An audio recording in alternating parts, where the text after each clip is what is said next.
What's up, y'all? So I was reading in Genesis about Ishmael, and Ishmael is the first son of Abraham. Now, Abraham, he's known as the father of all, okay? He's was getting really old, and he was married to a woman named Sarah, because God changed their names. They used to be Abram and Sarai, but he changed it to Abraham and Sarah. And God told Abraham, I'm going to give you many descendants. And he's thinking, like, I'm old. How's that gonna happen? Like, the time is ticking. And then Sarah is just as old, and she is not seeing how God is going to provide a way.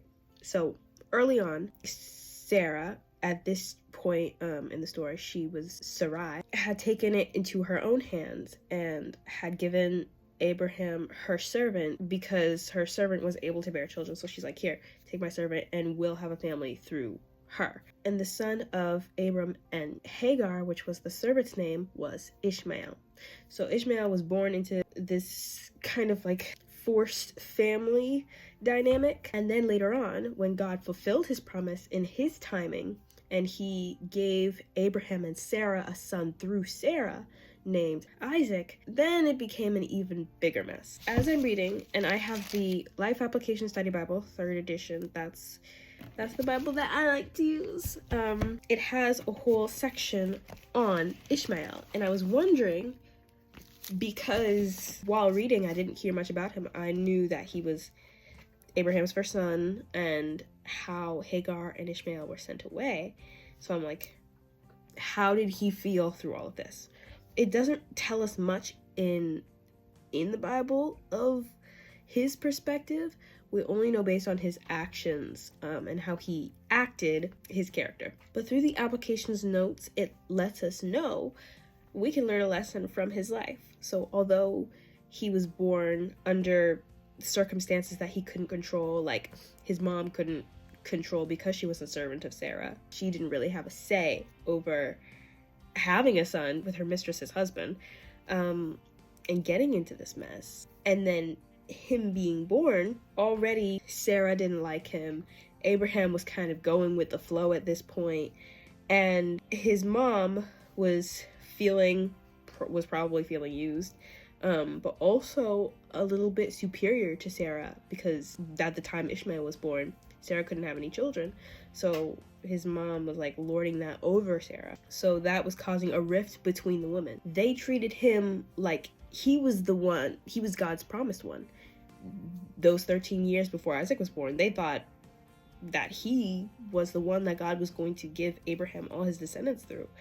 But then after Isaac was born, they realized, oh, like they kind of didn't need him or Hagar anymore. And during Isaac's weaning ceremony, he was making fun of him at Isaac's own like celebration. And Sarah, the mother who had finally got the son she always wanted, she saw that the child of her servant, which she didn't like anymore, and the child which she didn't even like anymore, she saw that he was mocking her son, so she kicked him out. So due to Ishmael's teasing behavior, he and his mom had to leave. They were like exiled from Abraham's family. Although being born into that particular family wasn't his choice, how he acted through his circumstance, the decisions that we make in our circumstances are our choices. I really like how it's worded in the study Bible. The choice he faced is the one we all must face. There are circumstances over which we have no control, hereditary for instance, but others where we have a great deal of control, like decisions we make. At the heart of the matter is the sin-oriented nature we have all inherited. It can be partly controlled, although not overcome by human effort. So Ishmael's life is an example of the mess that happens when we don't change what we could and focus on the things that we can't change. But God has offered a solution to this. His answer is not trying to control everything, but a changed life. Here are the 3 things that we can do through God's offered solution. Turn to God, trust him to forgive us of our sinful past and when we mess up, and then ask him for help to change our attitude toward him and towards others. Thank you for listening. I hope this helped you on your journey, as we're all going through our journeys.